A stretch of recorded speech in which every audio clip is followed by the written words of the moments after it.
নমস্কাৰ বন্ধুসকল, সকলোকে মই ইউটিউব চেনেলত স্বাগতম জনাইছোঁ আৰু স্বাগতম জনাইছোঁ মোৰ নতুন ভিডিঅ'টোলৈ।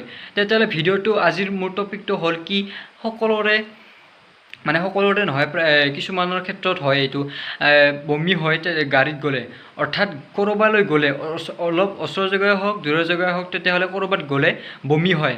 অৰ্থাৎ এই বমি যিটো হয় সকলো মানুহৰে নহয়, কোনোবা মানুহৰ হয় কোনোবা মানুহৰ নহয়, কোনোবা মানুহৰ যিমান ডাঙৰ গাড়ীত গ'লেও নহয়, যিমান সৰু গাড়ীত গ'লেও নহয়, আৰু কোনোবা মানুহৰ যেনে আপোনাৰ ধৰি লওক সৰু গাড়ীত হাইয়েষ্ট হয় সেইটো বমিটো, আৰু বাছতো হয়। আনকি মোৰ নিজৰো হোৱা আছিল তেতিয়া, আৰু মোৰ এতিয়া বন্ধ হৈছে বমি হোৱাটো।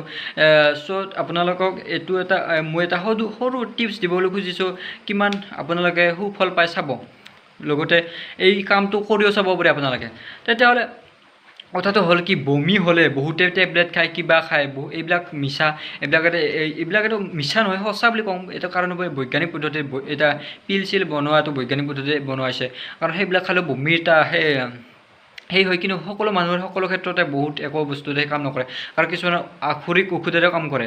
তো তেতিয়াহ'লে মই এটা আক্ষৰিক ঔষধেৰ এটা আপোনালোকক কথা ক'বলৈ বিচাৰিছোঁ। তো তেতিয়াহ'লে আপোনালোকে কৰিব কি, বমি হ'লে আপোনালোকে কেনেকৈ ৰোধ কৰিব? 100 গ্ৰাম পানীত 4টা লং লগাই, অৰ্থাৎ লং উতলাই, সেই উতলা পানীখিনি উতলি যেতিয়া আধা থাকিব, সেই আধা পানী থকাত আপোনালোকে মিৰ্চি মিলাব, আৰু সেই মিৰ্চি মিলাই সেই বমি হোৱা ব্যক্তিজনক বা মহিলাজনক আপুনি খুৱাই দিব।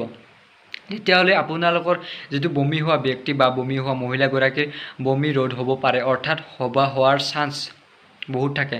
তেতিয়াহ'লে এই ভিডিঅ'টোৰ দ্বাৰা মই এইটোৱে কথা বুজাব খুজিছোঁ যে আপোনালোকে কিছুমান ক্ষেত্ৰত, সৰু সুৰা ক্ষেত্ৰতে আপোনালোকে পিল চিল নাখাব। পিল চিল খালে বহুত কিবা হৈ যাব, কাৰণ কিছুমান শক্ত পিল থাকে, কিছুমান পাৱাৰী পিল থাকে, কাৰণ চকু নষ্ট হৈ যাব পাৰে, কিডনী নষ্ট হ'ব পাৰে। চ' আপোনালোকে এনেকুৱা পদ্ধতি অৱলম্বন কৰক। আৰু এই ভিডিঅ'টো শ্বৰ্ট হৈছে, এই ভিডিঅ'টোৰ দ্বাৰা আপোনালোকক এইখিনি কথাই বুজাব গৈছিলোঁ। ধন্যবাদ।